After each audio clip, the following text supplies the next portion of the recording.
आप देख रहे हैं इंडिया टीवी में हूं पिनाज त्यागी। पूरी दुनिया में पिछले एक साल से एक ही सवाल सबसे ज्यादा बार बार सामने आ रहा था कि भैया ट्रंप जैसी शख्सियत को कैसे टैकल किया जाए। हाउ टू टैकल ट्रंप, इसे डील कैसे किया जाए, इसे जवाब दें ना दें, इसे पंगा लें ना लें। और पूरी दुनिया को अगर समझा दिया गया है कि ट्रंप को कैसे डील करना है तो वो है just do it the Modi way. जैसे मोदी ने किया वैसे करो ट्रंप के साथ।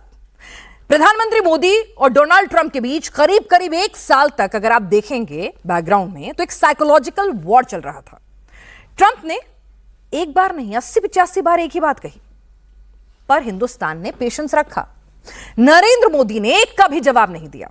मोदी ने सिर्फ एक ही काम किया, ट्रंप का नाम लेना बंद कर दिया। भाई तुम एग्जिस्ट ही नहीं कर रहे हो। ट्रंप ने अमेरिका बुलाया, मोदी ने डिप्लोमेटिकली जाने से मना कर दिया। कहा तो यह भी जा रहा है कि मोदी ने फोन उठाना भी बंद कर दिया। नतीजा क्या निकला? नतीजा यह निकला कि आखिरकार भारत की शर्तों पर अमेरिका से ट्रेड डील हो गई है।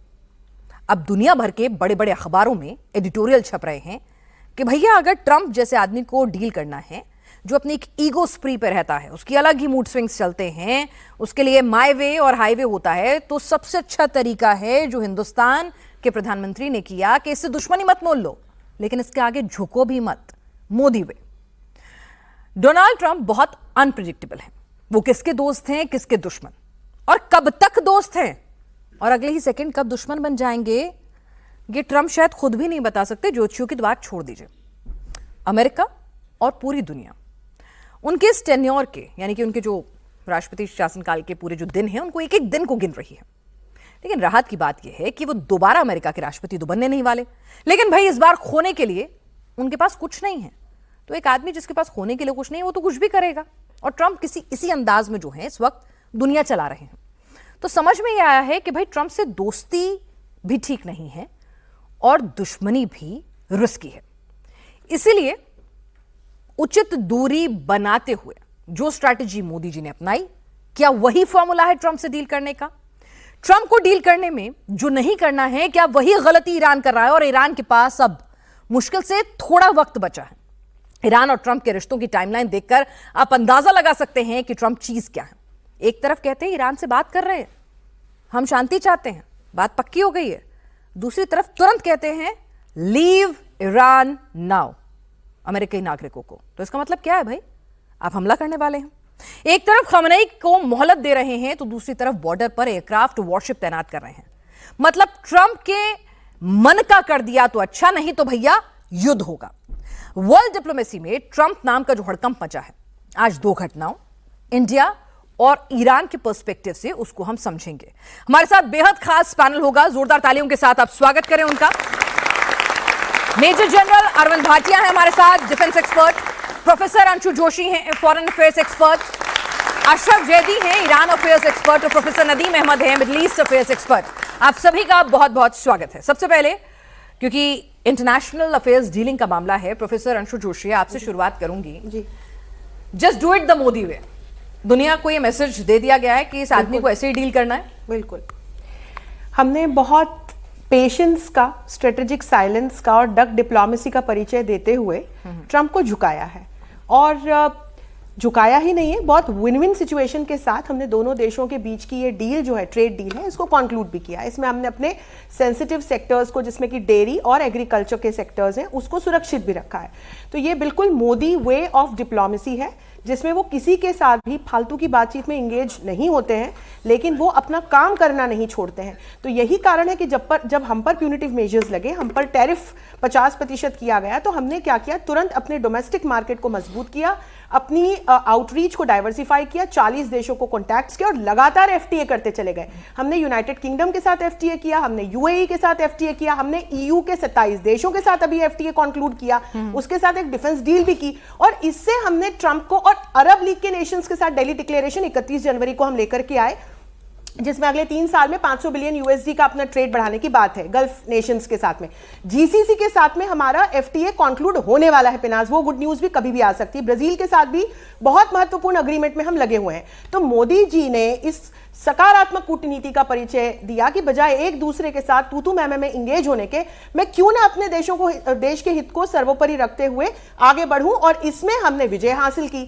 जब ऐसा हुआ तब ट्रंप को समझ में आया कि अब हमें अमेरिका की दरकार नहीं है, और जब उनको यह समझ में आया कि उनका नेशनल डेट कितना बढ़ता जा रहा है, उनके यहां पर इन्फ्लेशन हम पर टैरिफ लगाने की वजह से कितना बढ़ गया है, जनता दुखी है और उनकी जो एनुअल ग्रोथ है वो कम हो रही है, तब ट्रंप को समझ आया और वो झुककर हमारे सामने आकर के खड़े हुए। तो ईरान के पर्सपेक्टिव में भी हम इस चीज को देख सकते हैं। मैं बार बार कह रही हूं कि ईरान में अमेरिका को नहीं घुसना चाहिए। क्यों नहीं घुसना चाहिए? क्योंकि वहां जो अनरेस्ट है ना, उसके अपने नेचुरल रीजंस हैं। वहां के जो लोग हैं वो वहां के कट्टर इस्लामी शासन से परेशान है, तो उनको छोड़ दीजिए, थोड़े दिन में हमें वहां पर चेंजेस आते हुए दिखाई पड़ेंगे।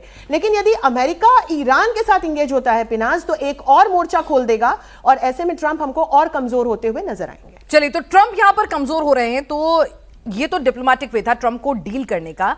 लेकिन यहां पर सवाल भाटिया सर ये भी है कि भाई एक राष्ट्रीय अध्यक्ष जो है, यहां पे हम खamenei साहब की तस्वीर भी देख रहे हैं, क्या करना क्या चाह रहा है? कहता है कि मैं तुम्हें टाइम दे रहा हूं, बातचीत करो, दूसरी तरफ अपना जहाज रख देता है। मतलब ये तो ऐसा होता है कि कोई डॉन है ना, टेबल पे गन रख के बोले कि बताओ भाई मेरी मानोगे या फिर बातचीत करोगे? Thank you. पहली बात तो मैं ये बोलना चाह रहा हूं कि एक कहावत है कि नियंत्रण बहुत जरूरी है।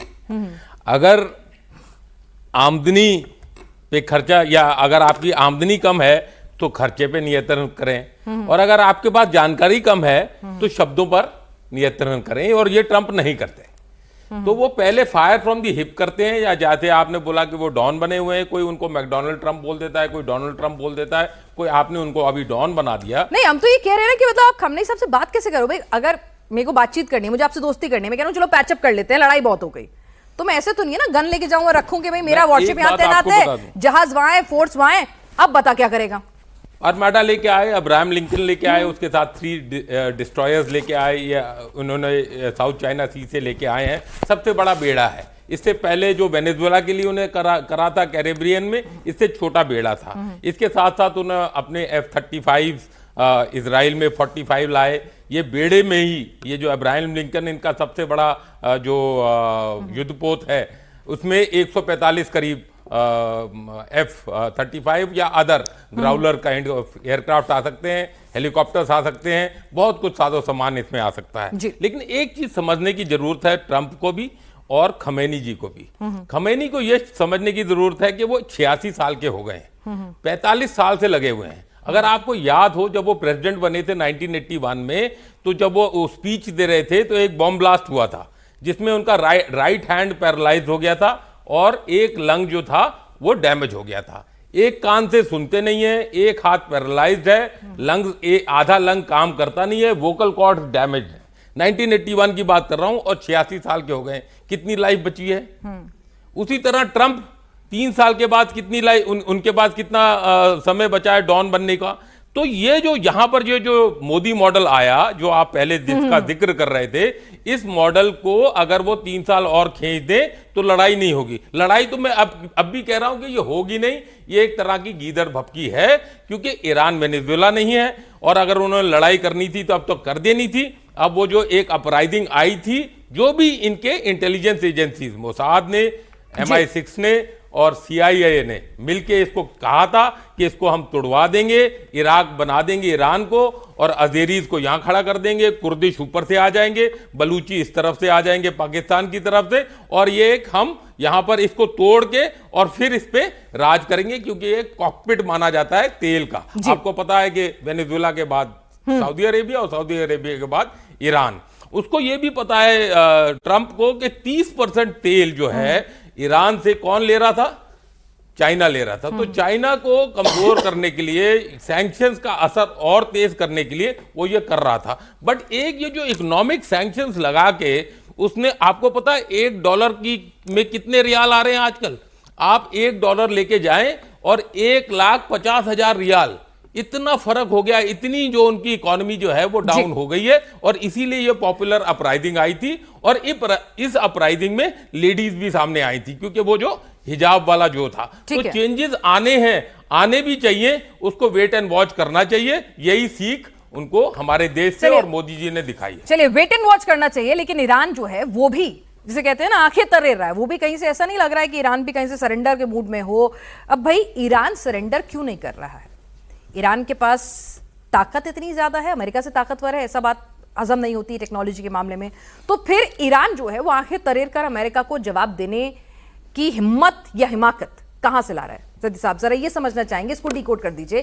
क्योंकि जब एक आम आदमी सोच के देखता है कि भाई अमेरिका कुछ भी कर सकता है, एबटाबाद में ऑपरेशन को अंजाम दे सकता है, वेनेजुएला में ऑपरेशन को अंजाम दे सकता है, जो मना चाहे कर सकता है, आज भी चारों तरफ से घेरे बैठा हुआ है, फिर भी अमेरिका भी ईरान में घुसने की हिम्मत नहीं कर रहा और ईरान भी सरेंडर नहीं कर रहा। ऐसी कौन सी ताकत है इनके पास? देखिए, ईरान के पास जो ताकत है वो कोई ऐसा नहीं है कि वो अमेरिका को कमज़ोर समझ के चल रहे हों। हाँ। अमेरिका ज़रूर एक बड़ी ताकत है, लेकिन ईरान भी एक खुद मुख्तार रियासत है। ईरान भी एक खुददारी वाला देश है, इसलिए वो पिछली एक आधी सदी से न झुका है, न डरा है, और न ही वो अमेरिका के किसी भी अपनी चाहत के सामने घुटने टेकता है। क्योंकि ईरान के पास जो खुद इन्हिसारी है, उसके पास जो सवर्निटी है, और वो जो कौम है कि लेकिन सर खुददारी से जंग जीती नहीं जा सकती।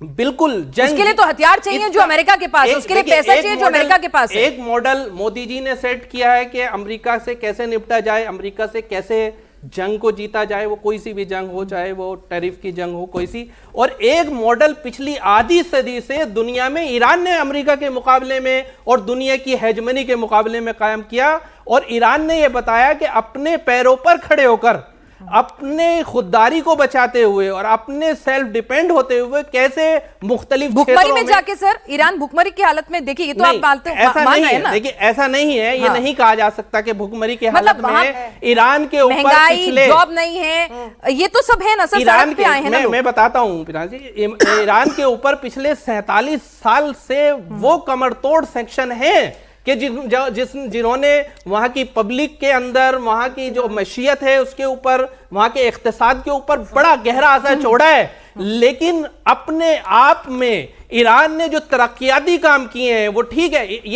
ये जो जंग है अमेरिका और ईरान के बीच में, ये खाली उसकी नहीं है कि निज़ाम बदलना चाहते हैं, सिस्टम बदलना चाहते हैं, नहीं।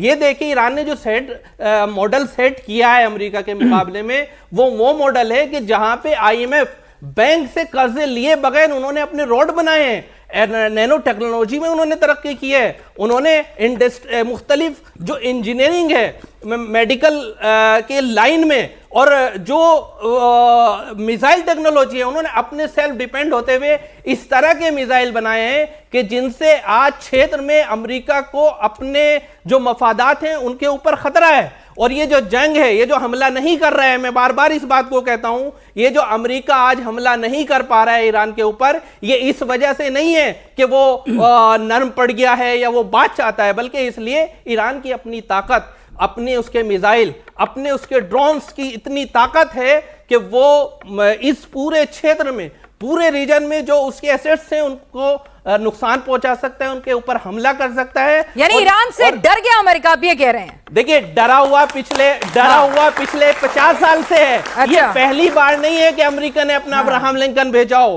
पहले भी ईरान के ऊपर थ्रेट आए हैं, पहले भी अमेरिका ने ईरान की घेराबंदी की है, लेकिन इस घेराबंदी आपकी बातों पे हंस रही हैं कि किस बात पे ईरान के ऊपर कोई असर नहीं हुआ है। ठीक है, जहां तक वहां की लीडरशिप का मामला है, जो सर ने बोला, मैं बहरहाल उससे एग्री नहीं करता।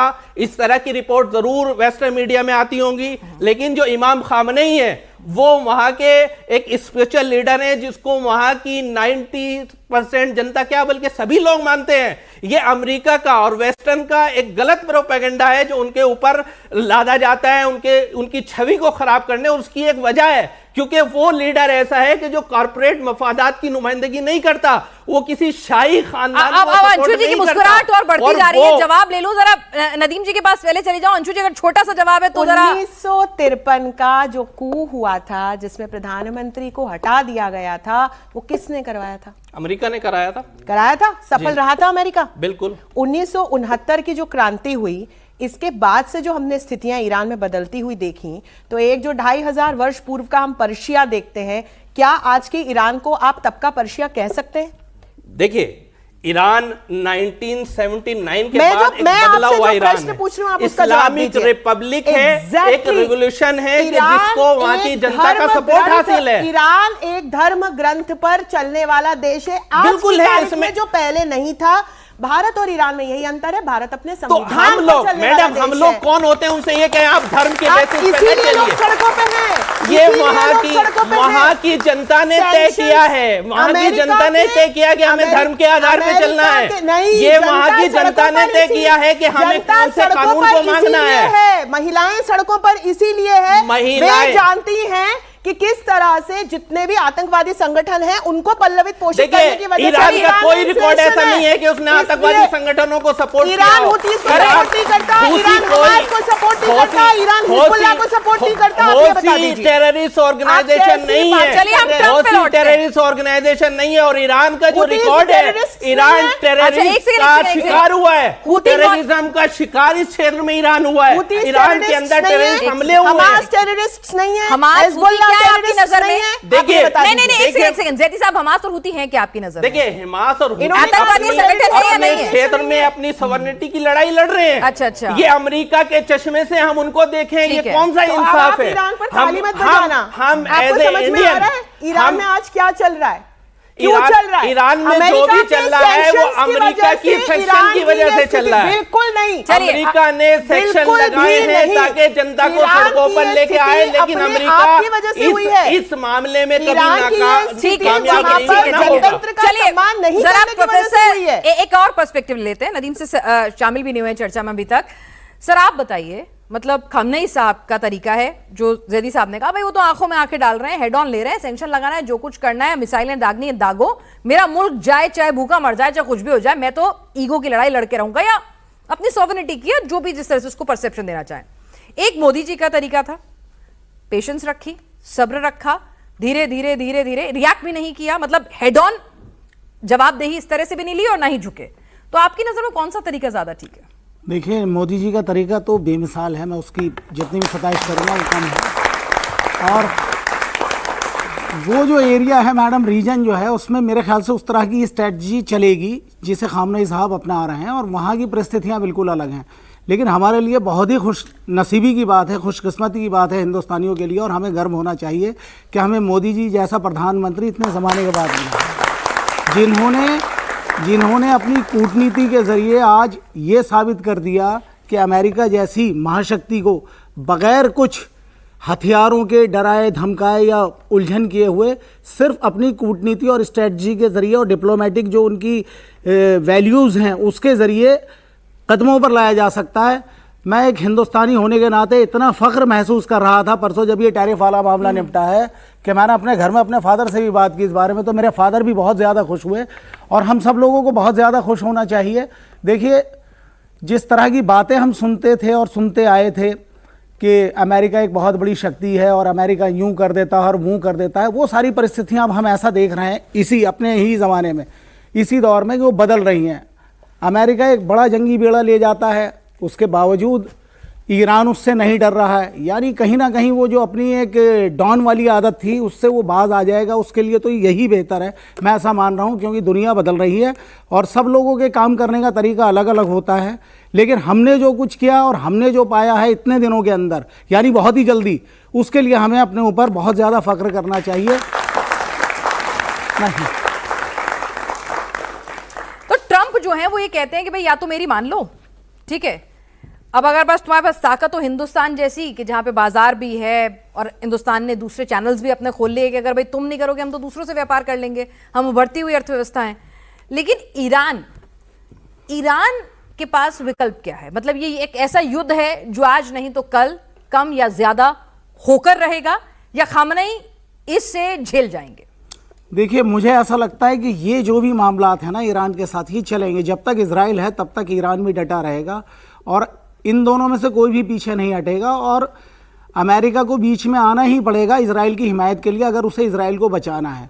और इजराइल के लिए तो अब बहुत ज़्यादा मैडम खतरे की घंटियां बजने लगी हैं, ख़ासतौर पर उस जून के बाद से, कि उसकी जो भी एक भरमबाजी थी दुनिया के अंदर, वो भरमबाजी टूट गई है।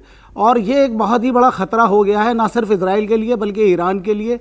तो खामनेई साहब का स्टाइल बिल्कुल अलग है, उन्हें मालूम है कि किस तरह से उन्हें जवाब देना है, तो वो उसी रास्ते लेकिन पर चल रहे हैं। इसमें अपने मुल्क को कमजोर नहीं कर रहे, वहां नौकरियां नहीं है, महंगाई बढ़ती जा रही है, खुददारी अच्छी बात है, लेकिन इंटरनेशनल डिप्लोमेसी में ये अप्रोच कब तक चलेगी? देखिए, ये अप्रोच जब तक भी चलेगी, मैं इसे मान रहा हूँ, आपकी बात से मैं 100% सहमत हूँ कि वहाँ पर जिस तरह के सैंक्शन लगे हैं उसके बाद से जो हालात हैं वो बहुत ज़्यादा मुश्किल भरे हैं और ईरानी उस तरीके से सर्वाइव नहीं कर पा रहे, या जिस तरीके से वो अपने आप को डेवलपमेंट या रिफॉर्म की राह पर आगे बढ़ा सकते थे उन्होंने नहीं किया है। लेकिन बहरहाल जो कुछ भी है ये तो चलेगा मैडम, और ये मुझे नहीं लगता है कि बहुत जल्दी बदल जाएगा, ये एक लंबे टाइम तक चलेगा, अभी 10, 15, 20 साल तक चलेगा, या तब तक तो चलेगा जब तक खामनेई साहब है वहाँ पर। खामनेई साहब को ही हटाना चाह रहे हैं ट्रंप साहब, वो कह रहे हैं कि इन्हीं को हटाओ, युद्ध भले ही हो ना हो, या तो आवाम के आक्रोश से, डीप स्टेट से, कैसे भी इस शख्स को हटा दो और फिर मैं अपनी मर्जी का वहां पे नेता लाता हूं, एक बार फिर से जैसे पहले हुआ करता था, तो वहां तक ट्रंप सेटल हो जाएंगे, करने में कामयाब हो पाएंगे। जब हम ताकत की बात करते हैं ईरान की, तो हमें ये याद रखना चाहिए कि उसकी जो फौज है, आर्मी है, वो तकरीबन 9 लाख है। अगर इंडियन आर्मी 13 लाख है तो 9 लाख ईरान भी है, और पाकिस्तान करीब 6.5 लाख है। तो आपको पर्सपेक्टिव एक मिल रहा है कि कितनी बड़ी उसकी एक स्टैंडिंग आर्मी है। उससे ज़्यादा जो डेंजरस है उसकी IRGC है, जो तकरीबन ऑलमोस्ट 2 लाख है, 1.9 लाख के तकरीबन उसके पास सोल्जर्स हैं। बट वो क्या कंट्रोल करता है? उनकी नेवी कंट्रोल करता है, उसके पास अपनी एयरफोर्स है, उसकी मिसाइल फोर्स को वो कंट्रोल करता है, जो कुड्स हैं, जो स्पेशल फोर्सेज हैं, उनको वो कंट्रोल करता है। तो एक ये वोटर, और सबसे बड़ी बात है कि ये जो सुप्रीम लीडर है खमेनी, इनके लॉयलिस्ट हैं। और ये जो साहब बता रहे थे कि ग्राउंड स्वेल है, सुप्रीम लीडर है, रिलीजियस लीडर है, तो सब इनके साथ दे रहे हैं, साथ नहीं दे रहे। There is a huge urban rural divide. Rural वाले जो हैं, जो ज़्यादा आई वुड से कि कम उनको अवेयरनेस लेवल्स हैं, वो इनको फॉलो कर रहे हैं। जो अर्बन है और जो विमेन क्लास है, जो यूथ है और जो ट्रेडर्स हैं, जिनको जो इकोनॉमी को देख रहे हैं, वो सब इनके अगेंस्ट हो जा रहे हैं। नहीं, ज़ैदी साहब तो कह रहे हैं मिसाइलों से भी डर रहा है अमेरिका। हाँ, मिसाइल्स एक के पास मतलब सच में, मतलब अमेरिका के पास तो घातक हथियार हैं। 3 चीजें सोचें हाँ। आप। एक तो ईरान जो है वो वेनेजुएला नहीं है, इनके पीछे रशिया खड़ा है, इनके पीछे चाइना खड़ा है। ये जो 50,000 स्टारलिंक जो आए थे, जो यूएस ने इधर भेजे थे, कि उनको पता था जब ये जनवरी में हुआ, ये उपद्रव जो हुआ, कि 50,000 स्टारलिंक उन्हें भेजे थे ताकि हमारी कम्युनिकेशन थ्रू रहे। बट उसको वो जैम करने में लार्जली सक्सेसफुल रहे, क्योंकि वो जैमिंग इक्विपमेंट या electronic warfare EW equipment Chinese से उनके पास आया था। तो जब चाइना और रशिया ईरान के साथ खड़ा है और उसकी खुद की मिसाइल, उसके पास फतेह-1 है, फतेह 2 है, और किंशाल मिसाइल जो हाइपरसोनिक मिसाइल है, जो रूस से उसको मिल रही है, उससे वो उनका अब्राहम लिंकन को भी बर्बाद कर सकते हैं।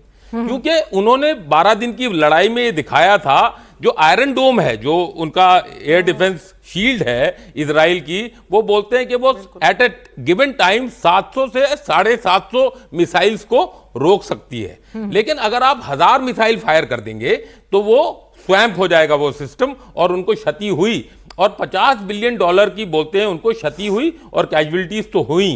तो अगर इजराइल पे इस तरह का एग्जिस्टेंशियल थ्रेट कभी पड़ेगा, जब वो स्वैम्प हो जाए इतनी सारी मिसाइल को एक साथ फायर करने से, तो उसके पास कोई ऑप्शन नहीं रहेगा न्यूक्लियर होने के बजाय। और जब वो अपना न्यूक्लियर होगा तो फिर कुछ भी हो सकता है। तो वो ये सब थ्रेट को अगर सोचा जाए, तो जो एडवाइजर्स है ट्रंप के, वो उनको यही बोल रहे हैं कि ये टाइम नहीं है कि हम इस पे लड़ाई करें, क्योंकि वेनेजुएला तो उनका बैकयार्ड समझते हैं। ईरान में उनका कोई ऐसा बैकयार्ड नहीं है। रिजीम चेंज जरूर वो चाहते हैं, वो हो के रहेगा, लेकिन ये लड़ाई इतनी लंबी नहीं, 15-20 साल चलने वाली नहीं है।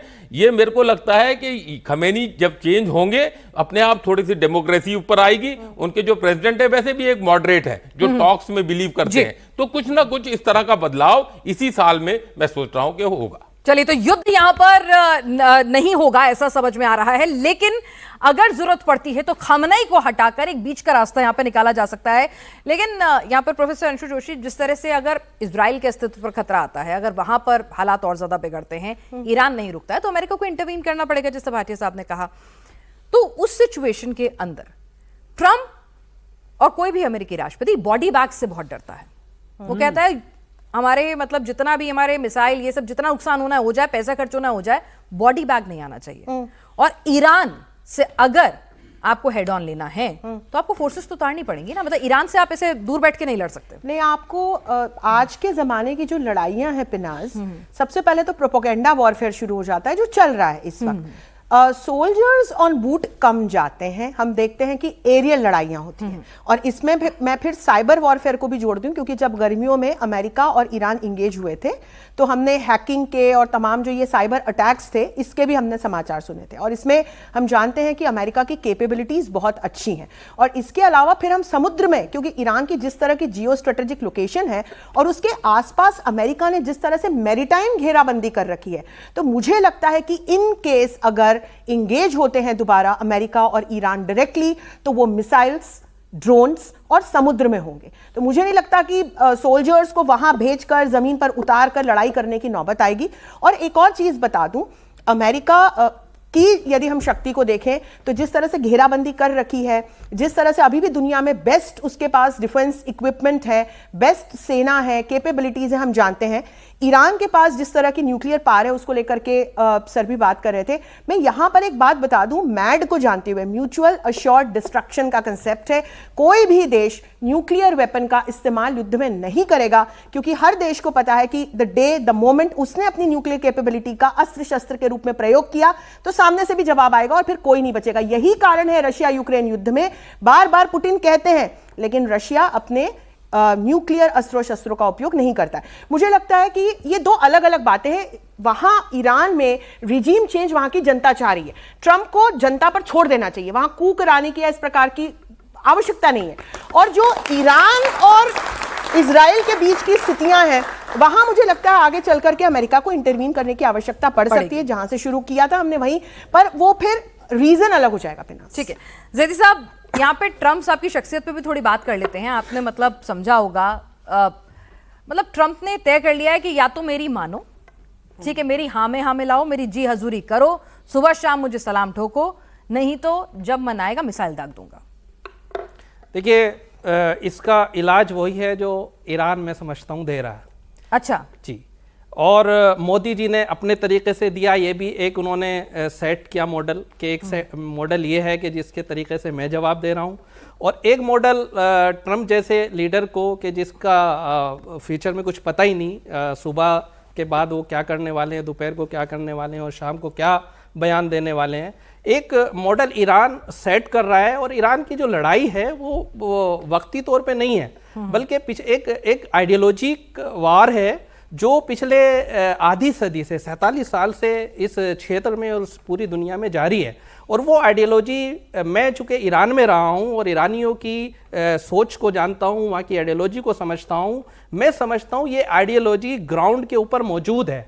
वो समझते हैं कि हमारा राय हल अमेरिका से किसी एक टेबल टॉक के जरिए होने वाला नहीं है, बल्कि वो अमेरिका की उस हेजमनी के खिलाफ, अमेरिका की उस सोच के खिलाफ, और फिर इसके अलावा जो एक सिविलाइजेशन की लड़ाई है वो भी ईरान और अमेरिका के बीच में देखने को हमें मिल रही है। एक सिविलाइजेशन की लड़ाई में ईरान नहीं चाहता कि वेस्टर्न सिविलाइजेशन का बोलबाला हमारे देश के आप बिल्कुल सही कह रहे हैं कि अगर उस रीजन में देखें तो एंटी अमेरिका सेंटिमेंट का झंडा सिर्फ ईरान ही बुलंद कर रहा है। लेकिन सर क्या होता है कि जब आप इतने बड़े मुल्क के सामने, जिसके सामने बहुत सारे मुस्लिम देशों ने बाय एंड लार्ज सरेंडर कर रखा है, है ना, मानते हैं आप ये बात? ठीक है, तो इस्लामिक ब्रदरहुड जैसा कुछ नहीं बचता है जब अमेरिका का पावर आता है। तो एक मुल्क लगातार कमजोर तो हो रहा है। देखिए, कमजोर होना और वो कब कामयाब होता है ये दूसरी बातें हैं, वो फ्यूचर पे डिपेंड करती हैं। लेकिन मैं ये कहता हूं कि ईरान जैसे नेशन को, ईरान की लीडरशिप को इसलिए सलाम हमें करना चाहिए कि वो अमेरिका की हेजमनी के खिलाफ पिछली आधी सदी से इस दुनिया में खड़े हैं, लड़ रहे हैं और जवाब दे रहे हैं। ठीक है, कुर्बानियां दे रहे हैं, लेकिन उनकी कुर्बानियां एक न एक दिन मेरे हिसाब से कामयाबी की क्या होगी, कामयाबी जरूर आऊंगी कि अमेरिका इस क्षेत्र को छोड़कर जाएगा। इस क्षेत्र की जो ईरान तो कहता है इजराइल भी खत्म चाहिए ना, उससे खाली इतनी कामयाबी नहीं मानेगा ईरान। चाहत से कुछ नहीं हो रहा है, वो तो पिछले कई सालों से ये चाह रहा है कि ईरान में रजीम चेंज कर दे। कभी ईरान की ख्वाहिश क्या है? ईरान की ख्वाहिश ये है कि इस क्षेत्र से अमेरिका की जो बेसिस हैं वो खत्म हो, और इजराइल, और अमेरिका की जो हेजमनी है और इजराइल, वो यहाँ से रफा हो। चलिए, अमेरिका तो भाग जाए, पर इजराइल का क्या हो? ट्रेड दुनिया के आजाद मुल्कों के साथ फ्री ट्रेड कर इजराइल का क्या हो? ये ईरान चाहता है। इजराइल इस क्षेत्र के अंदर कोई देश नहीं है, बल्कि ये वेस्टर्न हेजमनी जो है अमेरिका की एक चौकी है, अमेरिका की एक ऐसी बेस है कि जो इस क्षेत्र के देशों के ऊपर, इस क्षेत्र के देशों के ऊपर इजराइल देश नहीं है, अपनी बात मनवाने के लिए यूज होता है। ये अच्छा, आतंकवाद देखा जा रहा है आतंकवाद पिछले कई सालों से। देखिए, इजराइल वो देश है जिसने किसी भी अपने नेबर में होने किसी भी देश को नहीं छोड़ा, हमला किया है, हमेशा हमला किया। ईरान ने कभी किसी अपने नेबर उसके ऊपर हमला नहीं किया। हौसी अपनी लड़ाई लड़ते हैं, हिजबुल्लाह अपने देश की लड़ाई लड़ता है। ये सब वो देश, देखिए, एक मॉडल है जो ईरान सेट कर रहा है, और वो मॉडल इस क्षेत्र में कामयाब है। इस क्षेत्र की जनता उस मॉडल को सपोर्ट कर रही है, इसी वजह से एग्जिस्ट भी करता है, नहीं तो कभी का इनको भगा देते वो लोग। अच्छा, अगर हूती लड़ाके हैं तो लश्कर क्या है, जैश-ए मोहम्मद? अरे जैश-ए मोहम्मद वहां से क्या मतलब, ईरान से क्या मतलब? जैश-ए मोहम्मद एक टेररिस्ट ग्रुप है। तो हूती क्या है फिर? हौसी अपने देश के अंदर वो अपनी टेरिटरी के लिए लड़ाई लड़ रहे हैं, वो बाहर की जो गुंडागर्दी है उसके खिलाफ लड़ाई लड़ रहे हैं। लाल सागर में जो करते हैं वो क्या करते हैं? लाल सागर में हर मुल्क, सऊदी अरब में क्या करते हैं? हर देश, सऊदी अरब में क्या हर मुल्क अपने एग्जिस्टेंस के लिए कुछ ना कुछ करता है। प्रोफेसर नदीम, ये जो पूरा टसल है, ठीक है, ये टसल 47 साल से पूरा जो आइडियोलॉजी जो जैसे साहब ने सब कुछ कहा वो चलता आ रहा है, लेकिन अब ये भी मान रहे हैं ना कि भाई आर्थिक तौर पे आप कमजोर हो रहे हैं, पैसा नहीं बचा है, आवाम गुस्से में है, और एक सर्टेन आइडियोलॉजी को वहां पर, ठीक है, आपको सही लगती होगी, हम उसमें कोई डिबेट में नहीं पड़ रहे किसी उनके मुल्क को, लेकिन वहां पर उसके खिलाफ भी आवाजें उठने लग गई हैं। कम ज्यादा वो एक मिनट, कम ज्यादा वो एक सब्जेक्टिव बात हो सकती है कि किसको कौन सी वाली तादाद ज्यादा दिख रही है, विरोध वाली या सपोर्ट वाली, लेकिन ये स्थितियां आपको किस ओर जाती हुई दिख रही हैं? खामनेई साहब हटेंगे तो सेटलमेंट होगा, या फिर नहीं, ये ऐसे ही खिंचता रहेगा, या फिर आज या कल युद्ध होके रहेगा? देखिए, मुझे तो युद्ध होता हुआ लगता नहीं कि अमेरिका इस वक्त युद्ध करने के मूड में है। मैं इससे पहले भी ये बात बता चुका हूँ कि अमेरिका को ये बात मालूम है कि लड़ाई उसकी है ही नहीं, ये तो इजराइल की वजह से हो रही है लड़ाई, और वो इजराइल के अस्तित्व के लिए ही वहाँ पर आया है, और वो ये चाहता है कि मेरे जो अड्डे हैं वो यहाँ पर बरकरार रहें। किसी ना किसी तरीके से ईरान इन सब चीज़ों को चैलेंज कर रहा है अपनी मिसाइल पावर के ज़रिए, या दूसरी जो भी डिफेंस की उसकी डेवलपमेंट है उसकी वजह से। तो ये अमेरिका वाला तो मामला है ही नहीं। अमेरिका को तो इजराइल असल में उकसा रहा है और यहाँ पर बुला बुला कर कहता है कि इसे मारो मारो, चूँकि मैं इसे नहीं मार पा रहा हूँ। एक बात यह है। दूसरी बात यह है कि मुझे ऐसा नहीं लगता है, जहाँ तक मैं ईरानियों के मिजाज को समझता हूँ और मैं ईरान के बारे में पढ़ता हूँ और जाना है मैंने अभी तक, कि खामनेई साहब को वहां की जनता, मुझे नहीं लगता कि इतना दमखम रखती है कि हटा पाएगी, या अमेरिका भी इतना दमखम हटाना चाहती है कि नहीं हटाना चाहती, क्योंकि सड़कों पे तो लोग देख रहे हैं, कुछ परसेंट लोग हटाना चाहते हैं लेकिन हटा नहीं पाएंगे। देखिए, खामनेई साहब तो मुझे ऐसा लग रहा है कि जब अल्लाह ही उन्हें बुलाएगा तभी वो मेरे ख्याल से जा पाएंगे। ऐसे ही मुझे कोई ताकत लगती नहीं कि उन्हें हटा देगी, या फिर वो सब जो अमेरिका की कार्य प्रणाली है वो ऊपर से अटैक कर देना या मार देना एयर स्ट्राइक के जरिए, उससे वो जा सकते हैं, लेकिन जनता तो मुझे नहीं लगता कि उन्हें हटा पाएगी। या ट्रंप हटा पाएंगे क्या उन्हें? नहीं, ट्रंप तो नहीं हटा सकते, ट्रंप भी नहीं हटा सकते, तो फिर ऐसे ही चलता रहेगा। ये ऐसे ही चलता रहेगा, मैंने अभी बोला है मैडम आपको, इसमें कोई गुंजाइश मुझे ऐसी कोई गुंजाइश नहीं है। ये ऐसी टसल चलती रहेगी, ये ऐसे ही चलती शेडो बॉक्सिंग चलती रहेगी।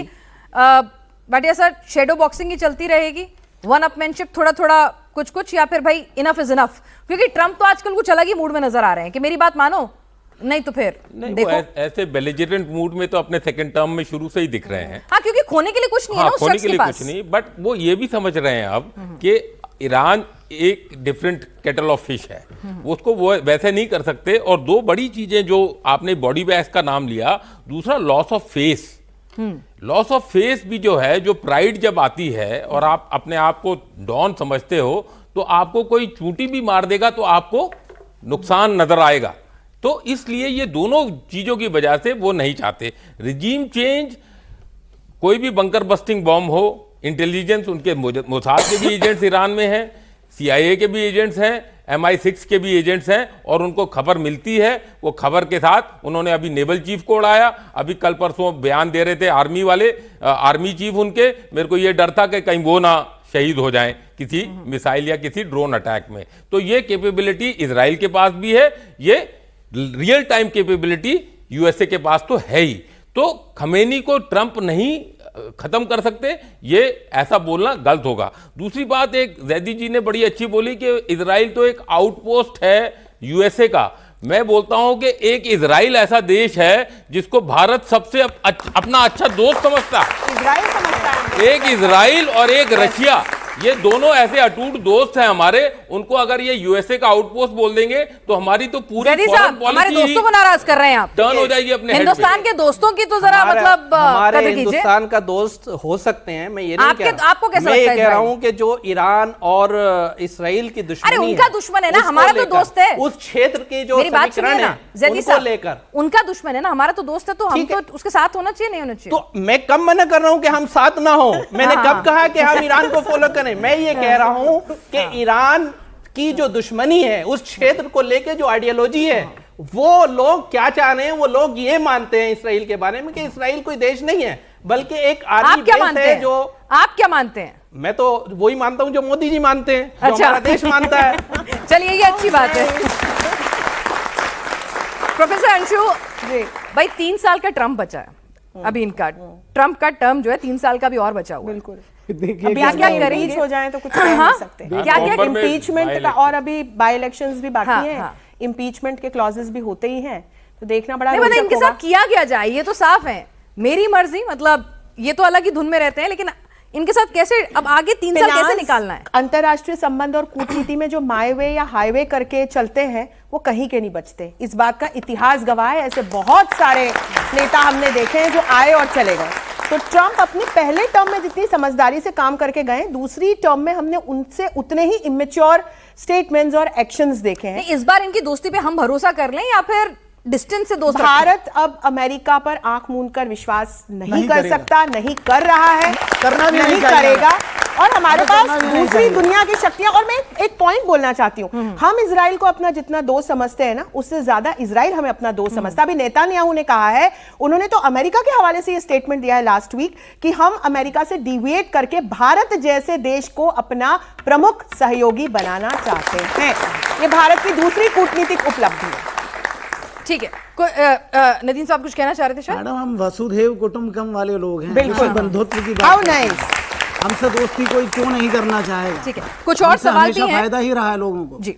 हमने हमेशा मित्रता ही निभाई है। जी, बिल्कुल मैं सहमत हूँ मोदी जी की बात से कि उन्होंने संयम रखा। और आज जो 25 फरवरी को वो बोल रहे थे ट्रंप ने टैरिफ बढ़ाया था, और आज अपने आप उन्होंने संयम रख के अपने आप पहले लास्ट टाइम स्पीच में अरे मैंने अभी बोला आप था। देखिए, ये भी आ सर जाएगा, सर zero हो मैं वही कह जाएगा, रहा हूँ। ये भी देखिए हाँ, आप। लास्ट टाइम मैंने बोला था कि आप संयम रखिए, और हम कोई हथियार से, क्योंकि हमें ट्रंप से ना तो हम दोस्ती सही कर सकते हैं और ना ही दुश्मनी कर सकते हैं, क्योंकि कब वो पलट जाए कोई पता नहीं। गिरधर भभकती थी। सवाल क्या है? बिल्कुल। और सवाल ये रहा मेरा कि क्या अमेरिका ये बोल रहा है कि ईरान परमाणु हथियार बनाना बंद नहीं कर रहा है, क्या ये मतलब डर गया है अमेरिका? चलिए, अमेरिका डर गया है क्या? कौन जवाब देगा इसका भाई? मैं इसका जवाब देता हूं। देखिए, हाँ। परमाणु हथियार बनाना बहुत बड़ा इशू नहीं है। ये अमेरिका भी जानता है, ये ईरान भी कहता है, और सभी जानते हैं कि ईरान परमाणु हथियार बनाने की समत नहीं बढ़ रहा है। ये एक टैक्टिक है कि जिसके जरिए दुनिया को अपने साथ करने की एक पॉलिसी होती है कि ईरान ये बना लेगा। अरे भाई, अगर परमाणु हथियार बनाना इतना खतरनाक है तो दूसरे देशों के पास भी तो परमाणु हथियार है। परमाणु का इतना होका बनाकर और ईरान के खिलाफ इतनी सारे सेक्शन लगाना, इतने सारे षड्यंत्र करना, ये इंसाफ नहीं है। हमें एक एज ए एनालिस्ट जब हम इसको देखते हैं तो ये एक टैक्टिक है। ईरान चूंकि अमेरिका की उस अमेरिका की ideology खूबसूरती को- यही है ना कि जब उसको जहां फायदा दिखता है वहां उसे अपनी मर्जी से उसका use कर लेता है। मास डिस्ट्रक्शन के वेपन दिख बिल्कुल। जाते हैं, देखिए, लोकतंत्र ईरान- खतरे में दिख जाता है। को लूट बाकी लिया, कुछ बर्बाद कहना चाह रहे की हैं? मंडी मैं का एक सबसे बड़ा सौदागर है। छोटा सा पॉइंट छोटा ये सा। बोलना चाहता हूं कि ईरान बोल रहे हैं ये कि ईरान को अपना एक न्यूक्लियर बॉम्ब बनाने में ज्यादा मुश्किल नहीं आएगी। एक तरफ नॉर्थ कोरिया है जिसको वो छू नहीं सकते, दूसरी तरफ एक इस्लामिक बॉम्ब इधर बन जाए, क्योंकि पाकिस्तान के न्यूक्लियर तो यूएस नहीं बनाए करना है, एनसीए को भी वही मैन करता है, उनका पूरा सॉफ्टवेयर उनके पास है, वो उसको कुछ नहीं करने देगा। बस उनको एक डर है कि कहीं ये जो वो बोलते थे उनके डिफेंस मिनिस्टर, पहिया वाला बम जो टैक्टिकल न्यूक्स है, उसका कोई इस्तेमाल करके या किसी के गलत हाथ में ना पड़ जाए, या जिसको डर्टी बम बोल सकते हैं। लेकिन अगर ईरान के पास न्यूक्लियर वो आ जाता है तो इजराइल के एग्जिस्टेंस पे एक बहुत बड़ा सवालिया निशान आ जाता है, तो वो अमेरिका कभी होने नहीं देगा। और यही एक तरीका है कि वो 4-5 चीजें बोलता है।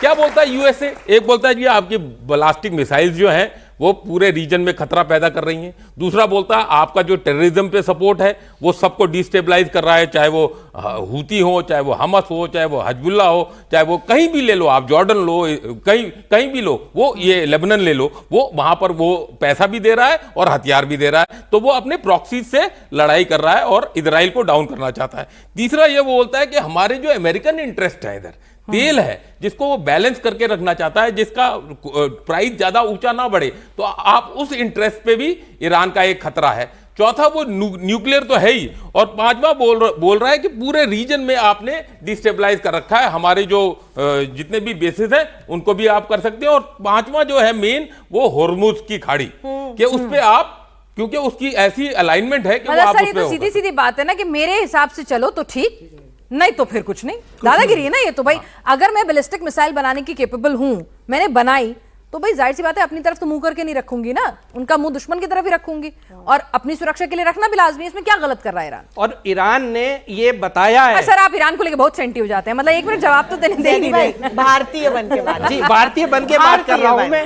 हमें भारतीय होने के नाते एक ईरानी आजाद देश की इसलिए जरूरत है कि अगर वो आजाद नहीं रहेगा, वो भी अमेरिका के अंडर में चला जाएगा, तो फिर हम लोग के जिसको तेल का आयात होता है, दूसरी चीजों का आयात करते हैं, हमारी भी डिपेंडेंसी पूरी अमेरिका जैसे देश पे होगी, और हम उसकी हर बात मानने को मजबूर होंगे। इसलिए ईरान का आजाद रहना, अमेरिका के खिलाफ रहना, इस बात की हमारे बाजार को स्थिर रखने की दलील है कि वो अगर स्थिर रहेगा, अपनी जगह सही रहेगा, तो हमारा बाजार स्थिर रहेगा। सवाल, मेरा सवाल ये है कि जैसे अब हम 18% तक टेरिफ पे आ गए हैं, तो अब ट्रम्प पे हम पूरी तरह से तो भरोसा कर नहीं सकते, तो अगर उसने फिर से उतने ही एग्रेसिव टेरिफ्स हम पे लगाए, तो हम क्या प्लान ऑफ एक्शन हमारा रहेगा? ऑलरेडी कर चुके हैं, अब बताती हूँ कैसे।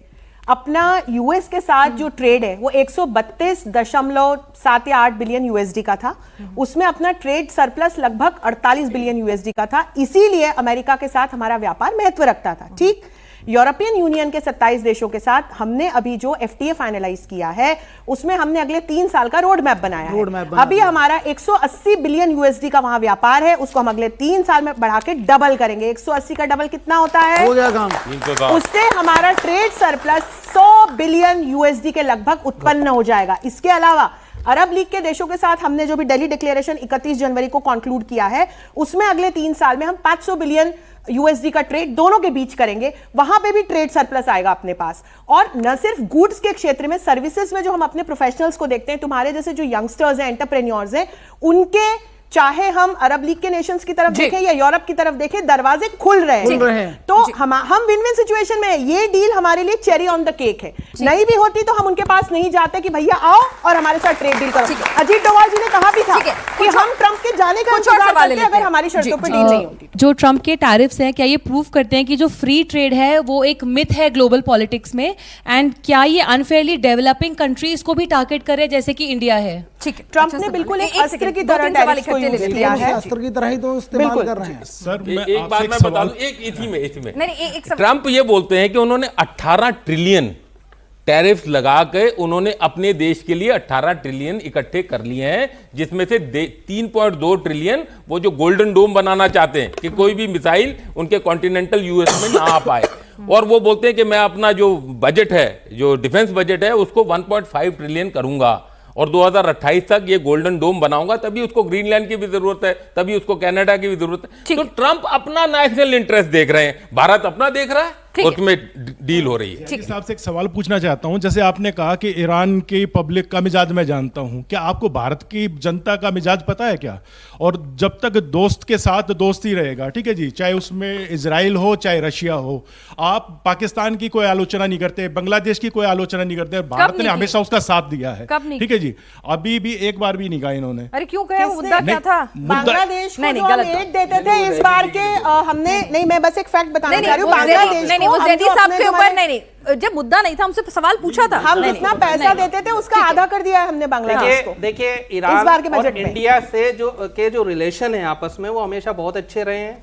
और पाकिस्तान को लेके इन दोनों देशों की जो पॉलिसी है, इसमें बहुत ज्यादा सिमिलरिटी पाई जाती है। अफगानिस्तान के अंदर जो हमारे इंटरेस्ट हैं वो वाया ईरान होके गुजरते हैं। ईरान ने हमेशा हमारी मदद की है और हमने हमेशा ईरान की मदद की है। इवन अरब देशों के खिलाफ भी जाकर ईरान ने हमारी मदद की है। और यहाँ हमें समझना होगा कि यहाँ पर हम ईरान के खिलाफ भी नहीं खड़े। चाबहार प्रोजेक्ट जो है इंडिया का, वो पूरा पाकिस्तान के खिलाफ ही है, जो ईरान ने इंडिया को सपोर्ट करा है।